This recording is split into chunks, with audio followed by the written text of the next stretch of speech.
పెద్దగా ఇక్కడ స్పందించలేదండి రమేష్ గారు. స్పందించలేదు కాదు కానీ స్పందించేదానికి ఆయన దగ్గర ఆన్సర్ లేదు. స్పందిస్తే కేటీఆర్ గారు డిబేట్కి రావాలి ప్రెస్ క్లబ్లో. డిబేట్కి నేను తీసుకొస్తానని చెప్పని బండి సంజయ్ గారు కూడా చెప్పారు. నువ్వు వస్తానంటే నేను సీఎం రమేష్ నేను కూడా వస్తాము, నువ్వు అడిగినా అని చెప్పని కేటీఆర్ గారిని అడిగారు. అంటే ఆయన ఆ అంశానికి సంబంధించి దాటవేశాడు.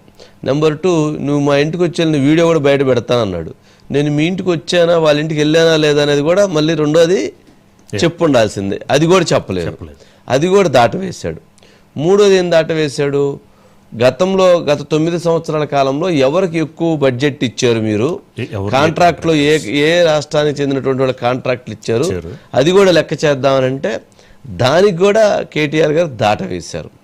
ఇక 4, రిత్విక్ 2,000 కోట్ల రూపాయలు నువ్వే అప్పుడు కాంట్రాక్ట్ ఇచ్చావు కదా, మరి ఇచ్చావా లేదా, అది నువ్వు వైలేట్ చేసి ఇచ్చావనంటే దానికి కూడా దాటవేశారు.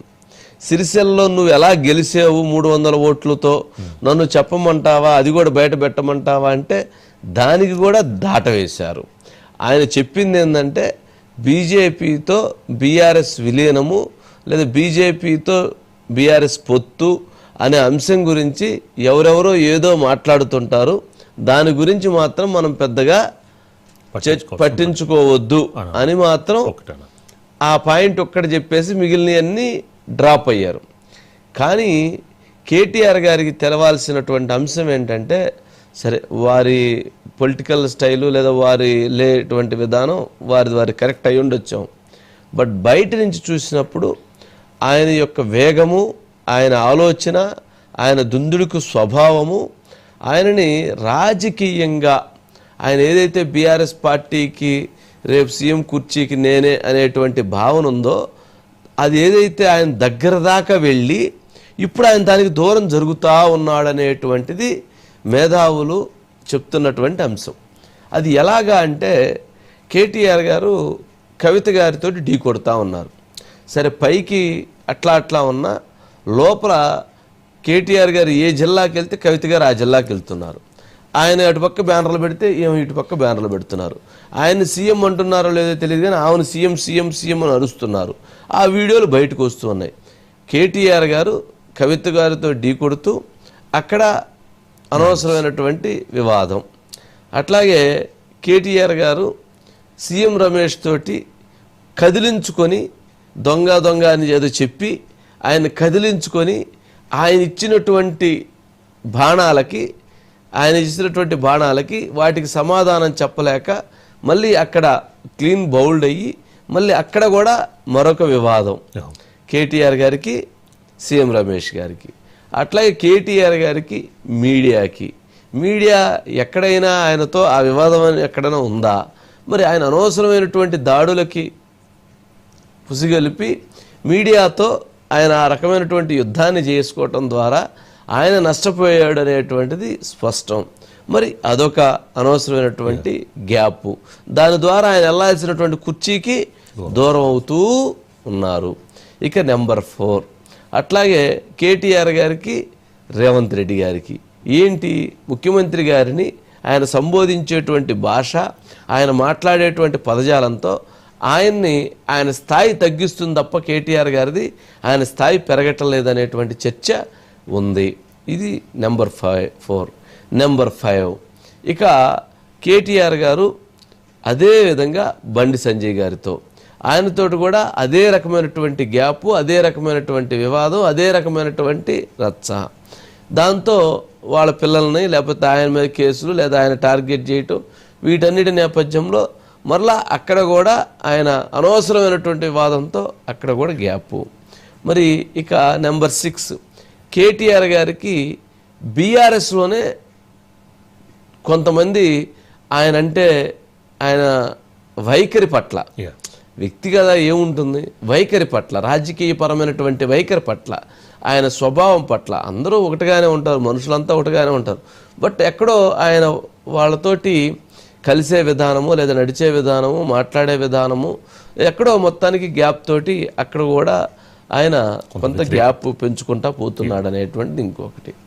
ఇక కేటీఆర్ గారికి ఇక బీజేపీలో ఉన్నటువంటి కొంతమందితో సరే ఒక డిఫరెంట్ ఆఫ్ వర్షను. అట్లాగే కేటీఆర్ గారికి మొన్న సామాజిక వర్గాల గురించి మాట్లాడటం, చంద్రబాబు నాయుడు గారి గురించి మాట్లాడటం, ఇవన్నీ మాట్లాడి మరలా అక్కడ కూడా అదొక గ్యాప్.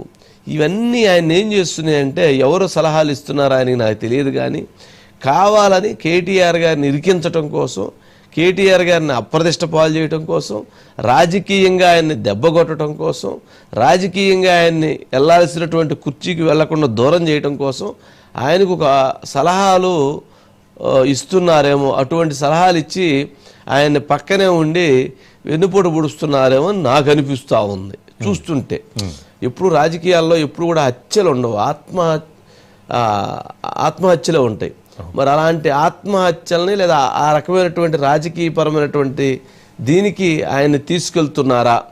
ఎవరైనా పక్కన ఉన్నటువంటి వాళ్ళు, సార్ మీరు సూపర్ సార్, మీరు దిగితే 6 అడుగులు బుల్లెట్ సార్, మీరు దూకితే 15 అడుగులు జంపు చేస్తారు సార్, అసలు మీరు ఇంద్రుడు సార్, మీరు చంద్రుడు సార్, మీరు కాబోయే సీఎం సార్, కాబోయే పిఎం సార్, అసలు మీదే సార్ అని చెప్పటానికి ఎవరికి కూడా వెనక ముందు ఆడరు. ఎందుకంటే రాజకీయాలు ఎప్పుడు అట్లాంటి భజన చేసేటువంటి వాళ్ళు ఎప్పుడూ ఉంటారు. కానీ అందులో ఏది వాస్తవమో తెలుసుకొని నడిచినటువంటి వ్యక్తే రాజకీయంగా ఉన్నత స్థానానికి వెళ్తాడు. మరి ఆయన ఉన్నత స్థానానికి వెళ్ళకుండా పక్కనే ఉంటూ కుట్రలు చేస్తూ, కుతంత్రాలు చేస్తూ, బ్యాక్ స్టాపింగ్ చేస్తుంది ఎవరా అనేటువంటిది మాత్రం ఆయన పరిశీలించుకోవాలి అనేది ఆయనకి దగ్గరగా లేదా ఆయన్ని అభిమానించేవాళ్ళు లేదా ఎవరన్నా కానీ చెప్పేటువంటి అంశం. ఎందుకు ఇంత క్లియర్గా పాయింట్స్ చెప్తున్నానంటే, మన మహాన్యూస్ మీద దాడి సంఘటన తర్వాత ఆయనకి దగ్గరగా ఉన్నటువంటి వాళ్ళలో లేదా ఆయనకు సంబంధించినటువంటి గతంలో ఆయనతో పాటు ట్రావెల్ చేసినటువంటి వాళ్ళు మనతో చెప్పినటువంటి అంశం ఏంటంటే, ఆయన అప్పటికి ఇప్పటికీ మారి మరింత ముందుకు వెళతాడు అని అనుకుంటే, మంచి ఆలోచనలతో ముందుకు వెళ్తాడు అనుకుంటే, ఆయన పక్కన రాంగ్ గైడ్ చేసి ఆయన ఎక్కువ బ్యాక్ స్టాపింగ్ చేస్తున్నారు. దాని ద్వారా ఆయన చాలా ఎంత నష్టపోతున్నాడో ఆయనకి తెలియట్లేదు. ఆ నష్టానికి ఆయన చాలా ఇబ్బందికరమైన పరిస్థితి జరగబోతుంది అనేది దానివల్ల నష్టం ఆయనకే జరిగింది కదా. మనకు ఆస్తులు నష్టం జరిగి ఉండొచ్చు, కానీ నష్టం ఆయనకే జరిగింది కదా. ప్రజాస్వామ్యంలో ప్రజలు హర్షించరు కదా. సరే, అదొక సబ్జెక్టు. రమేష్ గారికి సంబంధించినటువంటి దాంట్లో సీఎం రమేష్ గారిని అనవసరంగా సంబంధం లేకుండా ఆయన్ని దొంగనో లేకపోతే ఇంకోటనో అని చివరికి ఆయన కదిలించుకొని ఆయన చెప్పినటువంటి ఏ క్వశ్చన్కి ఆన్సర్ చెప్పలేక ఆ ఇబ్బంది పడేటువంటి పరిస్థితి ఎవరికి వచ్చింది? అది ఆయనకే వచ్చింది. మరి ఇవన్నీ అర్థం చేసుకోవాలి. ఒకసారి బయట చలో చర్చకు సిద్ధమా? చర్చ వేదిక నేను ఏర్పాటు చేస్తాను. మీరు కరీంనగర్, హైదరాబాద్ చలో డే టు టైం కేసీఆర్ కొడుకుని డిసైడ్ చేయమను. సీఎం రమేష్ గారిని రమ్మట, నేను ఇన్వైట్ చేస్తా. నువ్వు వస్తావా? నువ్వు తప్పించుకునే మాట లేదు, అందరు ఇంటర్వ్యూ అని చెప్పకు. నువ్వు సీఎం రమేష్ గారు సవాల్ చేసి నీకు సీఎం రమేష్ గారిని నేను ఇన్వైట్ చేస్తా. కరీంనగర్ వేదికనా, హైదరాబాద్ వేదికనా, చర్చకు నువ్వు సిద్ధమా? అది లేదు కదా. మన సీఎం గారి మీద మరి కుర్చీ వేసుకొని కూర్చున్నారు కదా. మరి ఇప్పుడు దీనికి అడిగినప్పుడు దీనికి కూడా రావాలి కదా.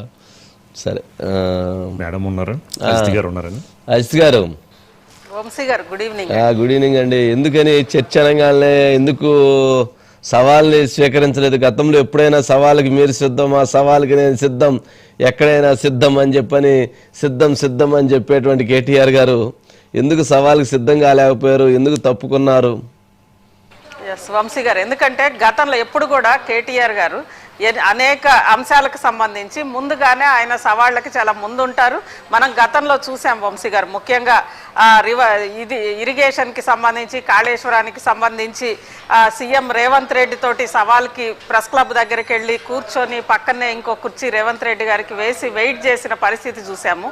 అలాంటిది ఈ ఇష్యూ, ఎందుకంటే ఇది పూర్తిగా ముఖ్యంగా నిజంగానే ఆ మాట ఇటు సీఎం రమేష్ గారి నోటి నుంచి వచ్చిన ఆ మాట నిజంగానే వినే వాళ్ళకు కూడా అర్థం కాల, ఏంటిది నిజంగా అలా జరిగి ఉంటుందా? ఎందుకంటే బీఆర్ఎస్ చరిత్ర అందరికి కూడా తెలిసిందే కదా వంశీ గారు. ఒక ఉద్యమ పార్టీ, ఎన్నో పోరాటాల నుంచి వచ్చిన పార్టీ, తెలంగాణను సాధించిన పార్టీ, అందులో 2 సార్లు అధికారంలో ఉండి ఈరోజు ప్రతిపక్షంలో ఉన్న పార్టీ.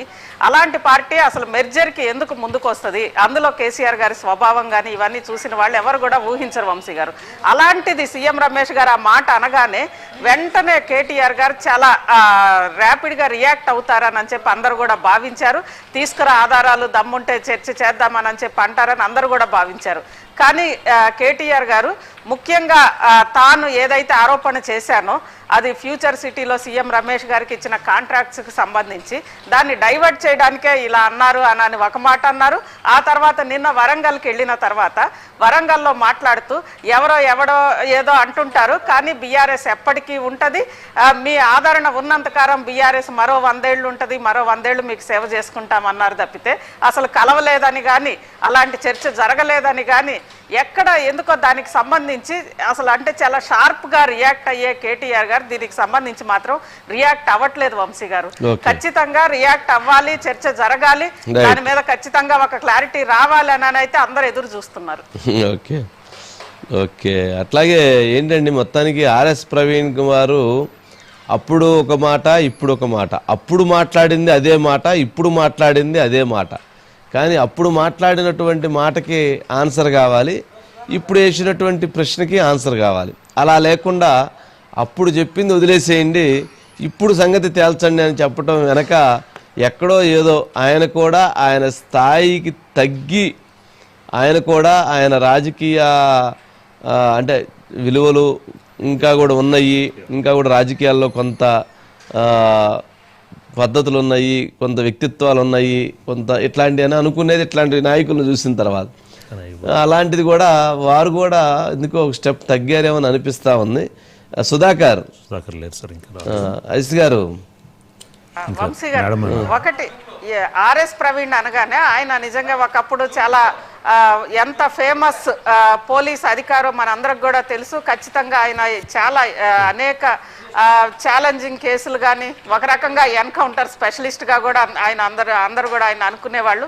ఎక్కడ ఆ రోజు పీపుల్స్ వారు ఆచూకి ఉన్న ఏరి తీసుకొని వచ్చి చేసిన ఆర్ఎస్ ప్రవీణ్ గారు ఆయనకి ఖచ్చితంగా ఒక పోలీస్ అధికారిగా, ఒక సమర్థవంతమైన పోలీస్ అధికారిగా ఆయనకు అనేక అంశాలకు సంబంధించి ఆయనకి కొన్ని ఇన్ఫర్మేషన్ ఉంటుందని అందరూ కూడా భావించారు వంశీ గారు. అందుకే ఫోన్ ట్యాపింగ్ మీద ఎవరు ఆరోపణలు చేసినా ఆనాడు ఆర్ఎస్ ప్రవీణ్ కుమార్ చేసిన ఆరోపణలకు మాత్రం ఎక్కువ వెయిటేజ్ వచ్చింది. ఆ రోజు ఆర్ఎస్ ప్రవీణ్ కుమార్ గారు ముఖ్యంగా ఇజ్రాయిల్ సాఫ్ట్వేర్కి సంబంధించి ఒక సాఫ్ట్వేర్ని ఇజ్రాయిల్ నుంచి తీసుకొచ్చి మా ఫోన్లన్నీ ట్యాపింగ్ చేస్తున్నారని చెప్పి ఆ రోజు మాట్లాడి దానికి అదే అంశం మీద డీజీపీకి ఆ రోజున్న ఎలక్షన్ కమిషన్కి ఇద్దరు కూడా ఫిర్యాదులు చేశారు వంశీ గారు. ఆ ఫిర్యాదుల ప్రకారమే ఈరోజు సిట్